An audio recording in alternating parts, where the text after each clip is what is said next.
بسم الله الرحمن الرحيم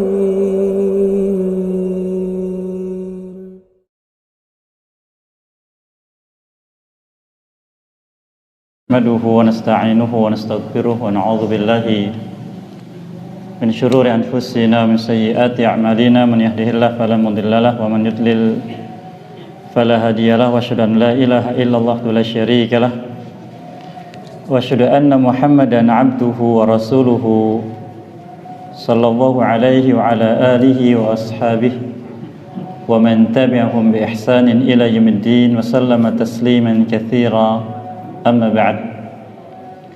Hadirin jamaah salat maghrib yang berbahagia, rahimani wa iyyakum. Alhamdulillah, pada kesempatan malam ini kita kembali diberikan kemudahan oleh Allah Jalla wa Ala untuk duduk kembali di tempat yang mulai ini, di rumah Allah Azza wa Jalla. Semoga apa yang kita lakukan dianggap oleh Allah Azza wa Jalla sebagai apa yang diisyaratkan oleh Nabi kita sallallahu alaihi wasallam, majtama qaumun fi baitin min buyutillah yatluna kitaballah wa yatadarasuna fihi, yaitu tidaklah suatu kaum berkumpul di rumah Allah, mereka membacakan ayat-ayatnya dan mengambil pelajaran dari apa yang ada di dalamnya. Kemudian disebutkan keutamaannya oleh Nabi sallallahu alaihi wasallam. Semoga kita dimudahkan untuk bisa mendapatkan keutamaan-keutamaan tersebut. Kita masih bersama faedah yang kita ambil dari petunjuk-petunjuk Allah yang ada dalam surat Al-Baqarah, dan pada malam ini insyaallah kita melanjutkan dari ayat yang ke-23 sampai ayat yang ke-24 yang di majlis yang lalu sudah dibacakan. Allah Azza wa Jalla menyebutkan, a'udzubillahi minasyaitonir rajim, wa in kuntum fi raibin mimma nazzalna ala 'abdina fa'tu bi suratin min mithlihi wad'u syuhada'akum min dunillahi in kuntum shadiqin.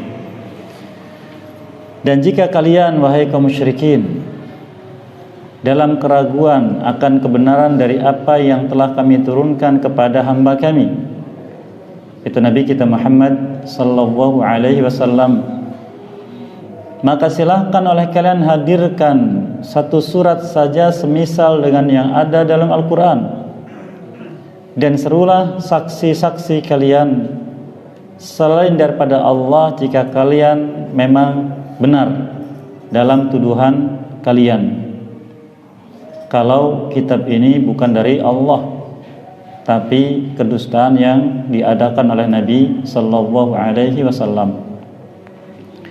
Fa in lam taf'alu wa lan taf'alu fattaqun nar allati waquduha an-nas wal hijarah u'iddat lil kafirin. Maka jika kalian tidak bisa melakukan itu, yaitu menghadirkan satu surat semisal dengan yang ada dalam Al-Quran, dan memang kalian tidak akan pernah bisa melakukannya, maka hendaklah kalian mulai bertakwa kepada Allah dengan takut akan azabnya api neraka yang bahan bakarnya adalah manusia dan batuan, dipersiapkan bagi orang-orang yang kafir. Ayat-ayat yang mulia ini Allah datangkan menjelaskan kembali awal ayat yang sudah kita lewati, di mana Allah Azza wa Jalla telah mensifati Al-Quran dan kitab-kitab sebelumnya dengan la raiba fih, tidak ada keraguan di dalamnya, keraguan tentang lafaz-lafaznya dan keraguan tentang maknanya atau petunjuknya. Oleh karena setiap muslim wajib beriman terhadap Al-Quran, akan kebenaran Al-Quran, baik secara susunan lafaznya atau juga makna yang terkandung di dalamnya yang merupakan petunjuk. Itu kewajiban seorang muslim. Kemudian Allah Azza wa Jalla menjelaskan setelah itu yang sudah kita lewati faedahnya, maksud dari diturunkannya Al-Quran dan maksud dari diutusnya Nabi di antara Nabi kita sallallahu alaihi wasallam, yaitu untuk menjelaskan tentang hak rububiyahnya Allah Subhanahu wa taala, menjelaskan tentang hak uluhiyahnya Allah Subhanahu wa taala dan menjelaskan tentang hak asma dan sifat. Maka Allah menjelaskan dalam kitabnya bahwa Allah memiliki hak rububiyah. Di ayat yang ke-21 dan ayat yang ke-22 sudah kita lewati. Allah katakan, ya ayuhan nasu ubudu rabbakum alladzi khalaqakum walladzina min qablikum la'allakum tattaqun. Wahai manusia, beribadahlah kalian kepada Rabb kalian. Siapa dia? Zat yang telah menciptakan kalian dan orang-orang sebelum kalian agar kalian bertakwa. Maka Allah menjelaskan dalam Al-Quran ini tentang rububiyahnya Allah, bahwa dia pencipta. Dan juga di ayat berikutnya Allah menjelaskan tentang rububiyahnya ini, alladzi ja'alakumul arda firasya, sampai akhir ayat yang sudah kita ambil di majlis yang lalu, yang mengatur tentang alam semesta, bumi, langit, hujan, tumbuhan dan semisalnya. Maka itu semua harus senantiasa meningkatkan iman kita, karena kita saksikan dengan mata kita langsung, kita dengarkan dengan telinga kita. Oleh karena apabila kita mulai surut dari iman kepada Allah, lihatlah rububiyah Allah, gunung yang menjulang tinggi, hujan yang Allah turunkan, tumbuhan yang tumbuh, buah-buahan yang Allah keluarkan dan sebagainya. Lalu kita katakan subhanak, seperti yang disebutkan tentang sifat ulul albab dalam surat Al-Imran, alladzina yadhkuruna Allah qiyaman wa qu'udan wa 'ala junubihim wa yatafakkaruna fi khalqis samawati wal ard. Mereka orang-orang yang senantiasa berzikir kepada Allah baik ketika berdiri atau duduk atau berbaring, dan selalu melihat alam semesta, langit dan bumi dan isinya, lalu berfikir tentang pergerakan mereka, tentang apa yang terjadi pada mereka, lalu dihubungkan kepada Allah. Kemudian mengatakan subhanaka ma khalaqta hadza batila subhanak, ma khalaqta hadza batila subhanak. Mengatakan rabbana ma khalaqta hadza batila, ya Allah, engkau menciptakan ini bukan sia-sia, tanpa makna, tanpa faedah. Subhanak, maha suci engkau. Kemudian sadar bahwa dirinya banyak kelalaian, banyak apa yang tidak sesuai dengan apa yang Allah inginkan. Maka berdoa kepada Allah, faqina adzabannar, lindungilah aku dari azab api neraka. Oleh karenanya sebagian ulama mewasiatkan kepada kita, hendaknya ketika kita berdoa kepada Allah, ikutkan doa faqina adzabannar, lindungi aku dari azab api neraka. Ini penting, bahkan penting dari seluruh doa yang kita minta kepada Allah Azza wa Jalla. Karena manusia tidaklah diciptakan oleh Allah Azza wa Jalla melainkan sebagai bahan bakar dari api neraka. Allah tegaskan di ayat ini, di surat Al-Baqarah ini, ayat yang ke-24 tadi. Allah katakan waquduhan nas wal hijarah, bahan bakarnya adalah manusia dan bebatuan. Di surat As-Sajdah Allah berfirman juga, walakin haqqal qawlu minni la amla'anna jahannama minal jinnati wan nas ajma'in. Tetapi aku sudah tetapkan bahwa jahannam akan aku isi, kata Allah. La amla'anna, pasti aku isi, kata Allah. Dengan apa isinya? Minal jinnati wan nas, dari jin dan manusia, ajma'in, seluruhnya. Ajma'in, seluruhnya. Kemudian dikecualikan di ayat yang lain, di antara surat Al-Asr, illal ladzina amanu wa amilus shalihat, sampai akhir ayat. Maka sertakan doa yang kita minta kepada Allah, faqina adzabannar. Kita melihat apapun, melihat rububiyahnya Allah, berarti kita banyak kelalaian dalam masa itu, maka kita pun minta seperti disebutkan dalam surat Al-Imran tadi, faqina adzabannar, lindungi aku dari api neraka. Demikian juga Allah menjelaskan tentang hak uluhiyahnya. Allah menyebutkan di sini di ayat yang sama, yaitu ayat yang ke-21. Ya ayuhan nasu ubudu rabbakum, wahai manusia, beribadahlah kalian kepada Rabb kalian. Tentang ibadah ini akan diperinci di ayat-ayat yang lain, walaupun sudah kita sebutkan secara umum tentang apa yang maksud dengan ibadah dan hikmah dari ibadah yang Allah perintahkan kepada kita sekalian. Karena tidaklah manusia dan jin Allah ciptakan di muka bumi melainkan untuk ibadah. Allah firmankan di surat Az-Zariyat, "Wa ma khalaqtul jinna wal insa illa liya'budun." Dan tidaklah aku ciptakan jin dan manusia melainkan agar mereka beribadah kepadaku. Sehingga kita harus senantiasa ingat bahwa keberadaan kita manusia di muka bumi ini untuk ibadah kepada Allah, bukan untuk sia-sia. Dan rizki yang Allah berikan kepada kita sebagai penunjang ibadah. Makanya Allah sebutkan, ayahsabul insanu ayyutraka sudah, di surat Al-Qiyamah. Apakah manusia menyangka bahwa dia diciptakan di muka bumi ini lalu dibiarkan oleh Allah begitu saja sudah, tanpa diperintah, tanpa dilarang? Tidak, diperintah dan dilarang. Disebutkan dalam kitab-kitab Allah, khususnya bagi kita adalah kitab Al-Quran yang mulia ini. Juga menjelaskan tentang asma dan sifat, di mana Allah dipanggil dengan nama-nama itu dan disifati dengan sifat-sifat itu. Dan ini sudah kita lewati pembahasannya. Allah firmankan di surat Al-A'raf, "Walillahil asmaul husna fad'uhu biha wa dharul ladzina yulhiduna fi asma'ihi tujzauna ma kanu ya'malun." Allah punya asmaul husna, maka panggil dia oleh kalian dengan nama tersebut, dan tinggalkan orang-orang yang tidak mau manggil Allah dengan nama-nama tersebut, niscaya mereka akan dibalasi sesuai dengan kadar amal mereka. Inilah yang dijelaskan. Kemudian Allah menegaskan kembali di ayat ini, setelah menjelaskan tentang secara umum isi Al-Quran, dan itulah al-haq yang tidak ada keraguan lagi, maka Allah menegaskan lagi, wa in kuntum fi raib, jika kalian ada keraguan, ragu tentang lafaz-lafaznya. Kadang sebagian orang yang tidak memahami bahasa Arab yang digunakan oleh Allah dalam Al-Quran menanyakan mengapa begini, mengapa begitu, harusnya begini, harusnya begitu. Karena memang orang yang semacam ini tidak paham, hakikatnya tidak paham bahasa Arab. Karena bahasa Arab yang Allah gunakan dalam Al-Quran bukan bahasa Arab dasar, tapi bahasa Arab yang memiliki i'jaz, sisi mu'jizat, sisi balaghah yang tinggi, dan bahasanya halus, santun, lembut.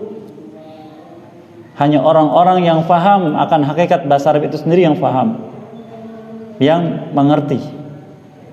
Oleh karena para ulama menyebutkan bahwa memahami ayat-ayat Al-Quran tidak bisa hanya sekedar dengan bahasa Arab saja, tapi harus dengan ilmu-ilmu alat yang terkait dengan seluruh ilmu Islam. Harus lurus semua dasar ilmunya, dasar ilmu bahasa Arabnya, termasuk balaghahnya, dasar ilmu tauhidnya, dasar ilmu fikihnya, dasar ilmu hadisnya, semuanya. Baru dia akan mengerti tentang hikmah yang terkandung dalam setiap ayat yang Allah sebutkan dalam kitabnya yang mulia. Dan Allah menegaskan bahwa Al-Quran ini bahasa Arab. Allah firmankan di antara surat Al-Zumar, Qur'anan Arabiyan ghaira dhi iwaj. Quran ini berbahasa Arab, tidak mengandung penyimpangan sedikit pun. Apa hikmahnya? Allah gunakan Al-Quran dengan bahasa Arab, ada maksudnya. La'allahum yattaqun, agar mereka bertakwa. Dan subhanallah, para ulama menjelaskan bahwa bahasa mengandung akhlak. Bahasa mengandung akhlak. Maka siapapun yang pelajari suatu bahasa, maka akhlak pemilik bahasa itu akan diserap olehnya. Kemudian ketika dia menguasai bahasa itu, maka hidupnya akan seperti pemilik bahasa itu yang menggunakan bahasa tersebut. Dari mulai keyakinannya, dari mulai budayanya, kebiasaannya, dan sebagainya. Dan ini sesuatu yang kita saksikan. Dan bahasa Arab, bahasa yang mengandung akhlak yang mulia, mengandung akhlak yang mulia, sehingga orang yang belajar bahasa Arab mau tidak mau dia akan terbawa akhlaknya menjadi mulia. Kecuali memang mempelajari bahasa Arabnya bukan untuk memahami syariat Allah, tapi mempelajari bahasa Arab untuk sisi yang lain, maka hikmah yang terkandung di dalamnya akan tertutupi.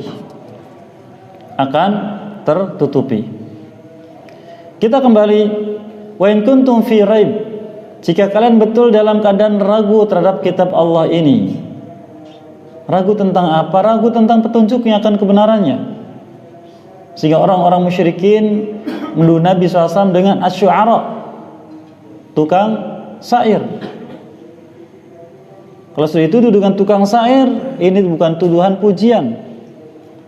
Kalau di kita mungkin kalau dikatakan wah fulan pujangga dalam bahasa ini, itu pujian, karena dikatakan ahli bahasa. Tapi kalau dalam bahasa Arab, kalau dikatakan syu'ara, ini bukan pujian. Maka Allah Azza wa Jalla menjelaskan satu surat khusus disebut dengan asy-syu'ara, para tukang syair. Karena tukang syair zaman dulu sebelum diutusnya Nabi SAW, mereka membuat syair untuk menyanjung manusia, untuk mendapatkan sesuatu. Maka apapun yang berisi sanjungan, yang manusia senang, mereka masukkan semuanya. Tidak peduli itu syirik, tidak peduli itu kufur, tidak peduli itu maksiat. Yang penting nilai syairnya indah, bagus, tidak peduli. Dan sifat Quran tidak seperti itu. Al-Quran nilai bahasanya lebih tinggi dari sekedar syair. Dan inti dari Al-Quran ketika menyampaikan susunan bahasa yang indah ini adalah didasari dengan yaitu tahqiq uluhiyatillah, penetapan ketuhanannya Allah Subhanahu wa ta'ala. Oleh karena yang harus kita cermati dalam kita menggunakan bahasa apapun, waspada dari makna-makna yang terkandung di dalamnya berupa penyimpangan dari akidah, penyimpangan dari syariat. Inilah yang membatasi ulama kita dalam membuat syair. Bukan berarti mereka tidak membuat syair, membuat, bahkan ahli. Tapi ketika syair itu kemudian didasari dengan akidah yang lurus, didasari dengan ilmu syar'i, maka menjadi sarana untuk mempermudah dalam mempelajari ilmu-ilmu syar'i. Imam Syafi'i rahimahullah contohnya, beliau menulis nasihat, kumpulan nasihat untuk berbagai macam kalangan, untuk pelajar, untuk orang awam, untuk ulama, untuk ahli ibadah, dalam satu risalah yang disebut dengan Diwan Asy-Syafi'i. Demikian juga sebelumnya Ali bin Abi Thalib radhiyallahu anhu menulis, bukan menulis, jadi beliau menyampaikan, ditulis oleh sahabat-sahabatnya, Diwan Ali bin Abi Thalib radhiyallahu anhu. Ada Diwan Al-Mutanabbi, ada Diwan macam-macam. Dan hampir setiap ulama dalam setiap bidang ilmu meringkas ilmu dalam bentuk syair. Dan di negeri kita ini bukan perkara asing, yang terkenal adalah ilmu nahwu, yaitu syair Alfiyah Ibni Malik rahimahullah ta'ala, menyusun kaidah-kaidah nahwu dalam ilmu dalam bentuk syair, nazam. Taib. Wa in kuntum fi raib, jika kalian dalam keadaan ragu, sehingga menuduh Nabi SAW sebagai tukang syair. Ragu terhadap apa? Mimma nazzalna, dari apa yang kami turunkan, yaitu Al-Quran. Maka inilah bentuk i'jaznya Al-Quran. Ketika seorang itu menuduh sesuatu yang tidak benar, yang tidak baik, maka ditantang untuk bisa menghadirkan yang semisal. Allah katakan, fa'tu bisurah ala abdina, maaf, mimma nazzalna ala abdina fa'tu bisurah. Kalian ragu terhadap apa yang kami turunkan pada hamba kami, hadirkan satu surat saja, min mitlihi, yang semisal. ada seorang yang mengaku nabi palsu pada zaman Nabi SAW, dan dia terbunuh pada zaman Abu Bakar As-Siddiq radhiyallahu anhu, yaitu Musailamah Al-Kadzdzab. Dia membikin surat dengan bentuk syair, mirip dengan Al-Quran. Contohnya, al-fil, mal-fil, wa ma adraka mal-fil, dan sebagainya. Gajah, tahukah engkau apa gajah? Tahukah engkau apa itu gajah? Nah, begitu syairnya. Ad-difta', mad-difta', wa ma adraka mad-difta'. Seekor katak. Tahukah engkau seekor katak? Apakah engkau tahu seekor katak? Apa artinya? Tidak ada. Dia mencoba meniru, contohnya al-qari'ah, mal-qari'ah, wa ma adraka mal-qari'ah. Tentang hari kiamat. Allah jelaskan tentang kejadiannya. Tidak bisa. Seperti yang Allah sebutkan dalam kitabnya yang mulia ini.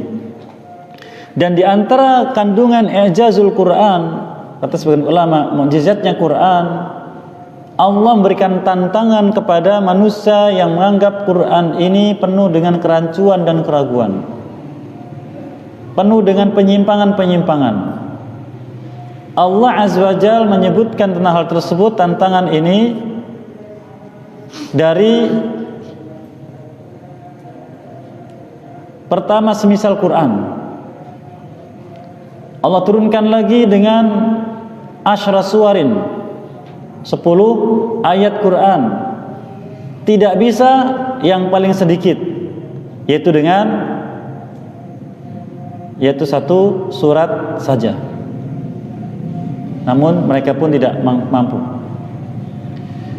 Allah jelaskan bahwa Al-Quran ini Allah turunkan ala abdina, kepada hamba kami. Allah tidak katakan ala rasulina,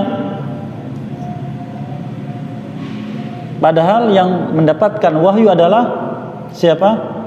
Rasul, bukan abd. Dan dalam bahasa Arab, abd seorang manusia yang dimiliki oleh orang lain dan bisa diperjualbelikan. Dia tidak punya kekuasa terhadap dirinya sendiri, itu abd. Allah tidak mengatakan ala rasulina, kepada rasul kami yang diutus mendapatkan wahyu ini. Nah, disinilah dalamnya makna Al-Quran. Kenapa disebutkan ala rasulina? Mereka menolak. Mereka tidak meyakini Allah punya rasul, karena mereka pun menyaksikan Quran. Bagaimana mengakui ini sebagai rasul, tapi ketika ala abdina, terhadap hamba kami, maka mereka pun yakin bahwa kami juga hamba Allah. Sama kedudukannya. Inilah metode Quran untuk bisa diterima oleh siapapun. Bahkan di antara yang diwasiatkan para ulama kita, ketika kita menyampaikan nasihat kepada siapapun, maka anzilin nas manazilahum, tempatkan manusia pada tempatnya yang mereka dengan itu merasa dimuliakan, tidak tersinggung. Demikian juga dikatakan haditsun nas bima ya'rifun, ajak manusia bicara dengan yang mereka faham, yang mereka mengerti. Jangan di luar itu, melebihi batas itu. Atuhibbu an yukadzdzaba Allah wa rasuluh, apakah engkau suka ketika engkau menyampaikan sesuatu yang manusia tidak faham, tidak mengakuinya? Dengan sebab itu mereka mendustakan Allah dan Rasulnya. Engkau suka? Jangan. Jadi sampaikan pada manusia sesuatu yang mereka bisa mengikuti, bisa menerima. Ala abdina, pada hamba kami. Dan ini bukan celaan, bukan celaan, karena orang-orang Arab faham, mereka juga mengakui Allah Azza wa Jalla, tapi mereka melakukan kesyirikan. Maka ketika ala abdina, paham kita semua hamba Allah Azza wa Jalla. Ini diantara pelajaran yang kita ambil, bahwa Allah mengajari kita untuk tawadhu'. Tawadhu', rendah diri di depan siapapun. Dan orang yang tawadhu' bukan berarti menghinakan diri, bukan. Merendahkan diri beda dengan menghinakan diri. Merendahkan diri menunjukkan bahwa dia memiliki akhlak yang mulia. Menghinakan diri menunjukkan dia memiliki akhlak yang tercela. Kan menghinakan diri hanya kepada Allah Subhanahu wa ta'ala. Maka Nabi kita menyebutkan sallallahu alaihi wasallam, man tawadhu'a lillah rafa'ahu Allah. Barang siapa yang tawadhu', merendahkan diri karena Allah, Allah akan mengangkat derajatnya. Sehingga sifat tawadhu harus melekat dengan diri kita. Apapun yang kita miliki dari ilmu, dari ibadah, dari harta, dari jabatan, maka jangan tunjukkan pada manusia saya adalah ahli ini. Tapi jadikan kita sama dengan mereka. Dan dicontohkan langsung oleh Nabi kita sallallahu alaihi wasallam. Beliau ketika menggali parit ketika menjelang perang Khandaq, beliau ikut menggali parit. Membangun masjid ketika beliau awal hijrah, beliau membangun masjid ikut. Tidak menunjukkan kalau beliau seorang nabi, kalau pemimpin, tidak. Ya, karena penghormatan yang ada pada manusia bukan karena kita ini menunjukkan kelebihan pada manusia, tidak, tapi karena iman. Faedah yang lain, ala abdina, para ulama menyebutkan ini pujian untuk Nabi SAW.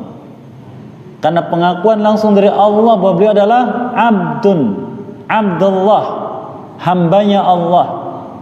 Dan segala sesuatu dari makhluk yang disandarkan kepada Allah ini adalah takrim, kemuliaan yang diberikan oleh Allah kepada hamba tersebut. Seperti masjid disebut dengan Baitullah, Al-Quran dengan Kitabullah, onta Nabi sallallahu alaihi wasallam disebut dengan Naqatullah. Demikian juga dengan Abdullah. Ketika itu penyebutan langsung dari Allah, berarti itu bermakna rekomendasi atau pengakuan langsung dari Allah. Dan ini disebutkan oleh Allah berulang. Di antaranya di surat Al-Isra, Alhamdulillahilladzi asra bi'abdihi lailan minal masjidil harami ilal masjidil aqsa alladzi barakna haulah. Allah katakan abdina. Di surat Al-Jin, ya, falamma qama Abdullah yad'uh, ketika berdiri salat hamba Allah dan dia berdoa, Allah katakan hamba Allah itu Nabi SAW. Itu yang kita kejar, bagaimana agar kita mendapatkan pengakuan dari Allah sebagai hamba Allah. Oleh karena wasiat Nabi kita SAW, barang siapa yang ingin memujinya, jangan sampai melakukan pujian kepada beliau melampaui batas seperti orang-orang Nasrani kepada Nabi Isa alaihissalam. Beliau katakan dalam hadis muttafaqun alaih, la tutruni kama atratin Nasara ibn Maryam fa innama ana abdun faqulu Abdullah wa rasuluh. Jangan kalian menyanjungku seperti orang-orang Nasrani menyanjung Isa bin Maryam alaihissalam. Aku ini hanya seorang hamba, maka cukup katakan Abdullah wa rasuluhu, hamba Allah dan Rasulnya. Itu pujian yang disuka oleh Nabi SAW, yang beliau katakan sendiri, yang itu pula Allah mengakuinya dalam banyak ayat. Mimma nazzalna ala abdina fa'tu bi suratin min mithlih, maka hadirkan satu surat saja semisal dengan itu. Sudah kita lewati tadi. Kemudian ada hikmah berikutnya, wad'u syuhada'akum min dunillah. Silahkan kalian, kalau tidak mampu kalian sekelompok membuat semisal dengan satu surat Al-Quran, panggil, lihat lafadznya, syuhada'akum, bukan a'wanakum atau zumala'akum atau ashabakum, teman-teman kalian, sahabat-sahabat kalian, tidak, tapi syuhada. Di mana rasanya kira-kira? Kalau teman mungkin membantu. Ketika terjadi pertandingan, di luar dua kelompok ini ada siapa? Kelompok A, kelompok B, ada siapa? Ada penonton. Penonton itu biasanya lebih pintar atau tidak dari pemain? Lebih pintar. Banyak komentar ya kan, harusnya begini, harusnya begitu ya kan. Menyaksikan mereka langsung. Coba kalau begini, coba kalau begitu. Ya. Kalau dalam permainan sepak bola, pemain ini capek, ambil bangku cadangan, terus begitu. Dan di bangku penonton bisa jadi ada yang lebih pandai. Ya kan? Subhanallah, ini hikmah Allah Azza wa Jalla. Allah katakan, wad'u syuhada'akum. Silakan minta bantuan pada supporter kalian, pendukung kalian. Bukan dari teman-teman kalian satu kelompok, bukan, dari luar. Dari penonton itu silahkan. Ini i'jaz Quran. Siapapun yang menyaksikan akan adanya ini, silahkan kalian minta tolong. Ini menunjukkan bahwa lemahnya mereka. Sampai minta tolongnya harus kepada pihak luar, bukan pihak sendiri. Ini metode halus namanya. Merendahkan orang-orang yang menyimpang dengan metode seperti ini, tapi halus. Wad'u syuhada'akum min dunillah, selain Allah. Ya, jangan kepada pihak yang memang kalian berseteru, selain daripada Allah Azza wa Jalla. Lalu dikatakan in kuntum shadiqin, jika kalian memang betul dalam tuduhan kalian. Di akhirat, ketika Allah menimpakan azab kepada orang-orang kafir, orang musyrikin, Allah menyebutkan sanjungan mereka oleh manusia di dunia yang mereka inginkan, yang mereka dakwahkan, seperti Fir'aun. Di surat Ad-Dukhan contohnya, ketika Allah memberikan azab, Allah katakan dzuk innaka antal azizul karim. Rasakan azab ini, bukankah engkau adalah orang yang aziz, perkasa, punya kekuasaan, lagi mulia? Kalau yang betul kalian perkasa, punya kekuatan dan mulia, silahkan rasakan azab ini. Mampu tidak dihalau, mampu tidak dihindari. Nah, ini bukan sebutan pujian namanya. Bukankah engkau orang yang perkasa, berkuasa, lagi mulia? Itu bukan pujian.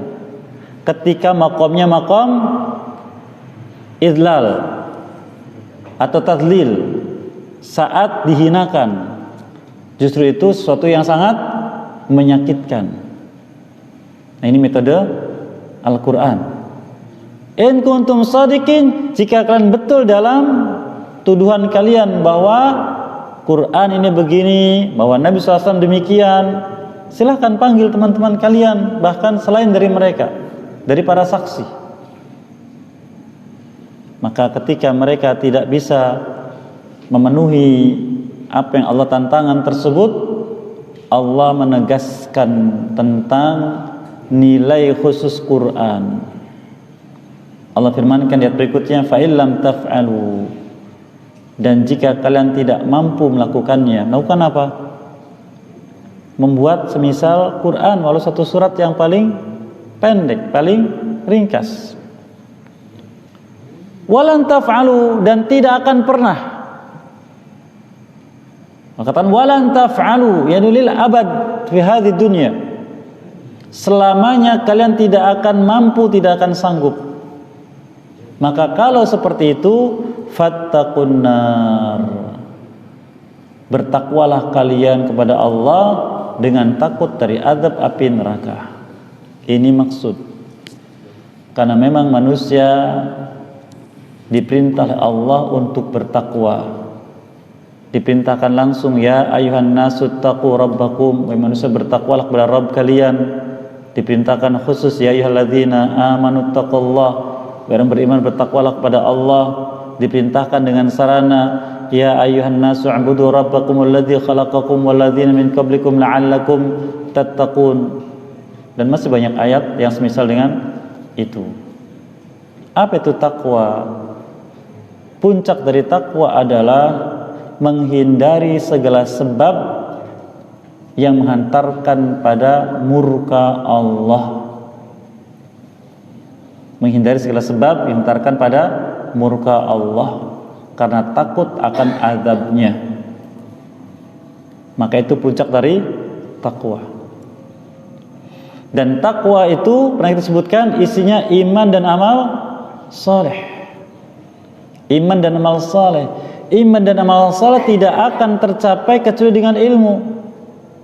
Dan orang yang berilmu adalah apabila ilmu yang dipelajari menumbuhkan iman, membuahkan amal saleh, kemudian menghadirkan itu semua karena takut kepada Allah. Allah katakan di surat Qaf, wa uzlifatil jannatu lil muttaqina ghairu ba'id hadza ma tu'aduna likulli awwabin hafiz man khasyar rahman. Siapa awwab dan hafiz? Yang melaksanakan perintah menjauhi larangan. Man khasyar rahman, itu dialah yang takut kepada Rahman. Itulah hakikat dari takwa. Dan itu tidak dicapai kecuali dengan ilmu. Maka Allah katakan di surat Fatir, innama yakhsyallaha min ibadihi al-ulama. Tidak ada yang sampai pada khasyatullah kecuali para ulama. Oleh karenanya sempatkan waktu, khususkan waktu untuk mendalami ilmu-ilmu syar'i yang menumbuhkan rasa takut kita kepada Allah Subhanahu wa taala, karena itulah hakikat dari takwa dalam hati. Kalau sudah tertanam takwa dalam hati, akan nampak berupa ta'zim sya'airillah dalam kehidupan, mengagungkan syiar Allah. Allah firmankan surat Al-Hajj, dzalika wa may yu'azzim sya'airallah fa innaha min taqwal qulub. Demikianlah orang yang bisa mengagungkan syiar Allah, itulah bukti ketakwaan hati yang ada pada seseorang. Allah kata fattaqun nar, hendaklah kalian takut kepada api neraka. Di sini kata para ulama, Allah ketika menyebutkan takwa kadang disebutkan langsung dengan namanya, fattaqullah, dan kadang dengan azabnya, fattaqun nar, takut kepada api neraka. Takut kepada Allah yang akan menimpakan azab api neraka. Sehingga disebutkan di surat Az-Zumar, lahum min fawqihim dhulalun minan nar wa min tahtihim dhulal dzalika yukhawwifullah bi'ibadah ya ibadi fattaqun. Bagi mereka penghuni neraka itu tumpukan api dari atas kepala mereka dan dari bawah kaki mereka.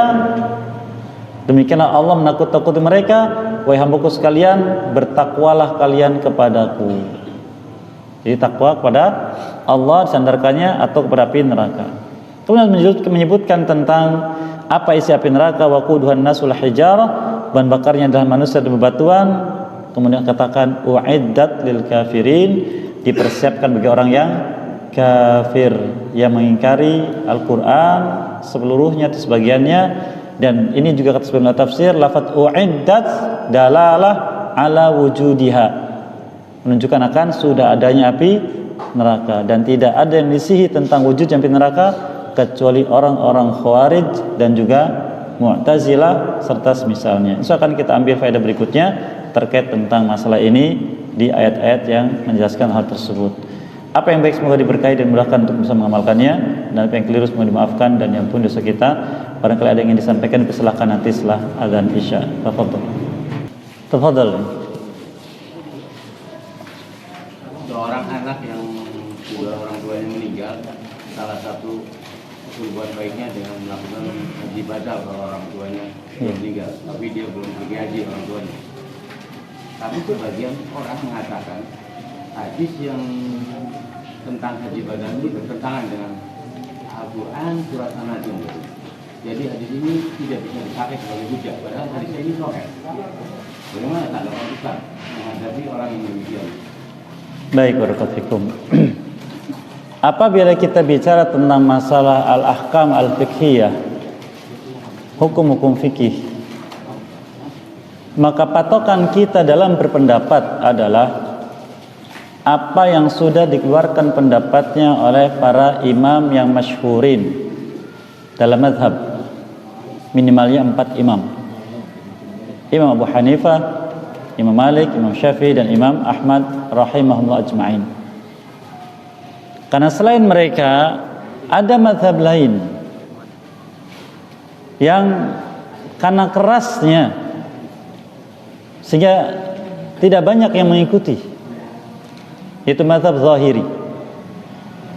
Namun mazhab Zahiri ini mereka berpatokan apabila ada hadis yang sahih maka mereka pakai, dan tidak mengatakan ini bertentangan dengan ayat, tidak. Yang membenturkan antara hadis tanpa melihat kasihannya dengan ayat adalah Mu'tazilah, karena mereka berdalil dengan akal, dan mereka tidak mau mengambil pemahaman ayat Quran dari ulama terdahulu.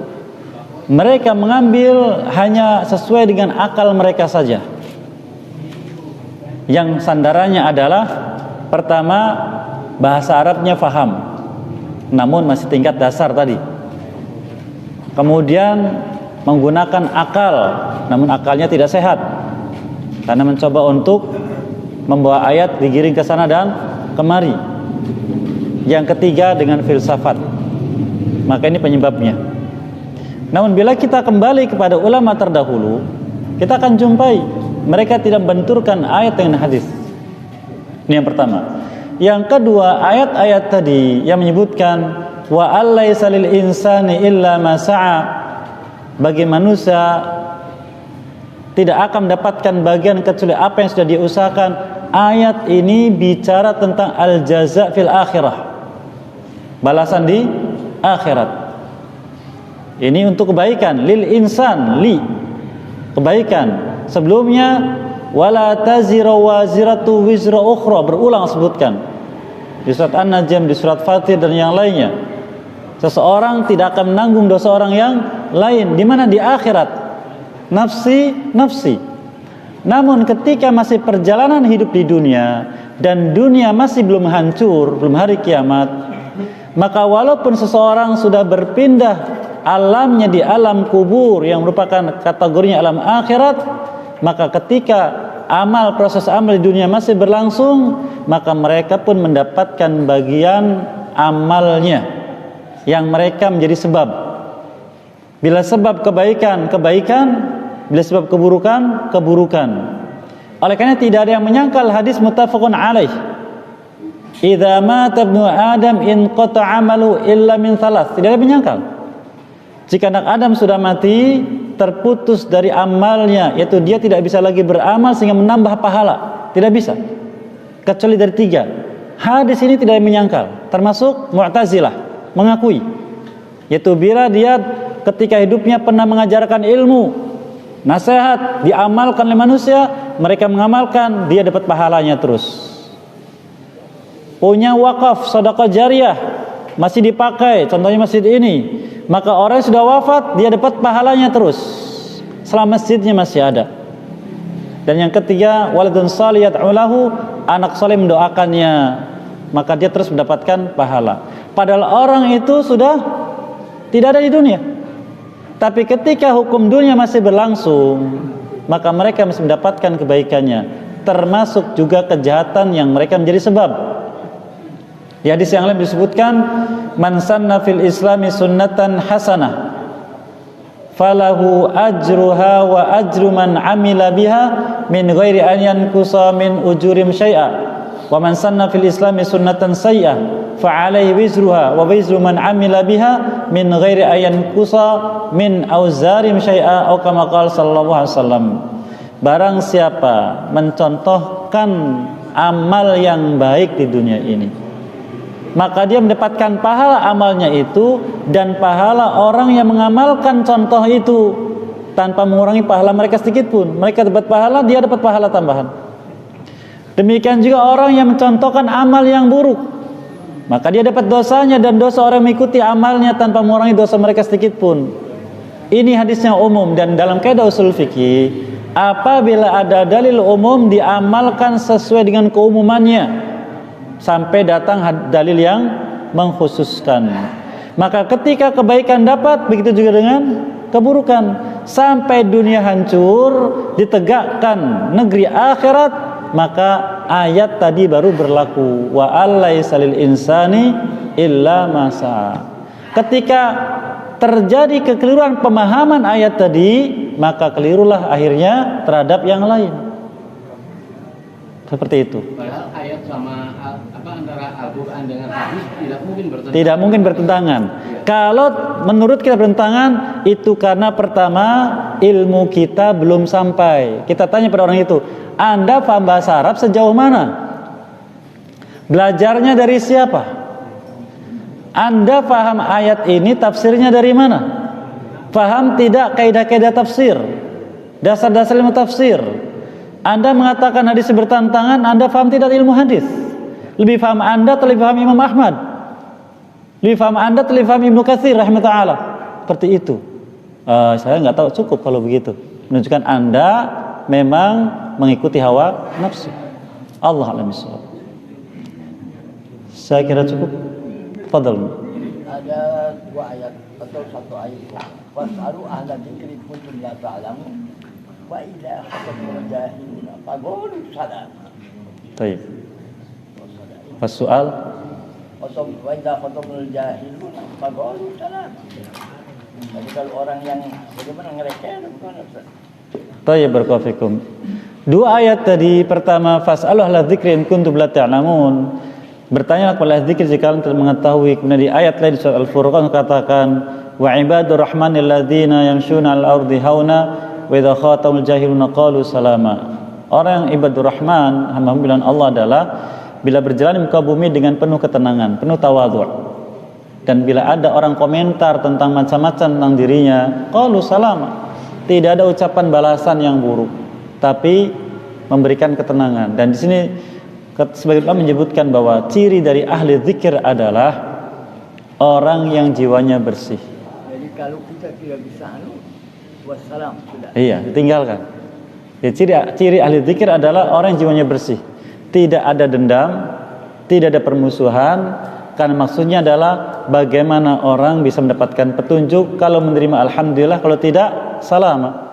Anda akan berurusan dengan Allah langsung. Yang penting saya sudah menyampaikan kewajiban saya untuk menyampaikan bayan, penjelasan. Demikian. Allah misal. Apa yang bisa diberkahi dan mudahkan bisa mengamalkannya, dan apa yang keliru dimaafkan dan pendosa kita sekalian. Wassalamualaikum Muhammadin wa ala alihi wa sahbihi ajmain. Alhamdulillah alamin. Assalamualaikum warahmatullahi wabarakatuh.